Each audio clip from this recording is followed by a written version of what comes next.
oli Jesus, atunda oli Jesus, oli nagamachise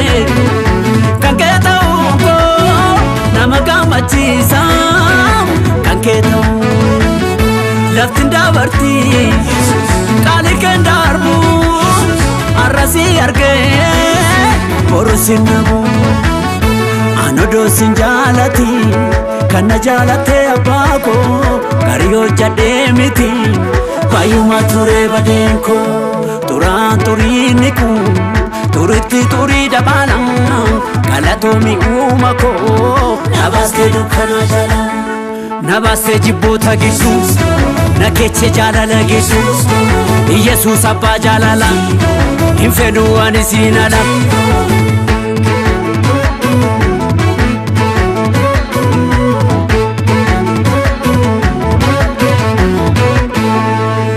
kan ke gudicha abba bire warri jibba lavaji sani sire ajedani malif jedani jedu si argade natin korine adu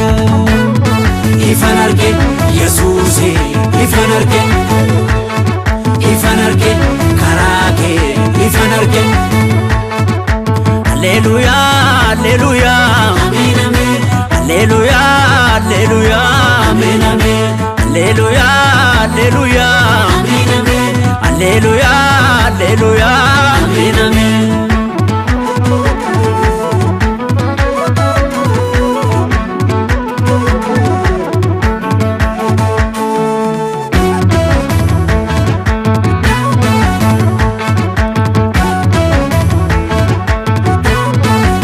fajiru basu chubu jala ndu afaja se amate gala bulle bulle nyuna nusibira wasafare safara mutujira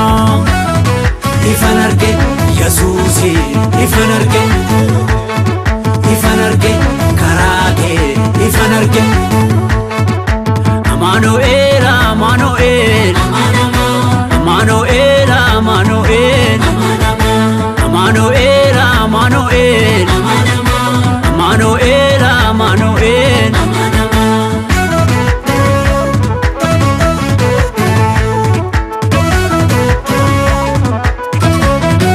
Anodo sinjalati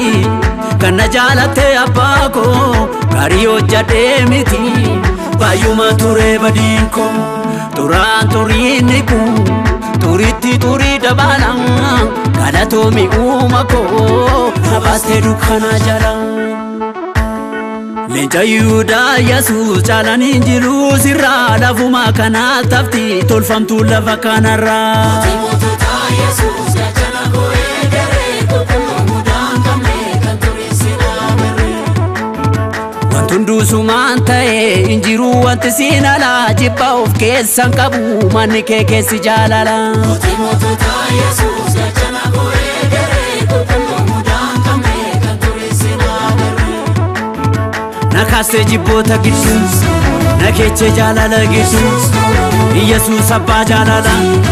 hinfedhu ani sinala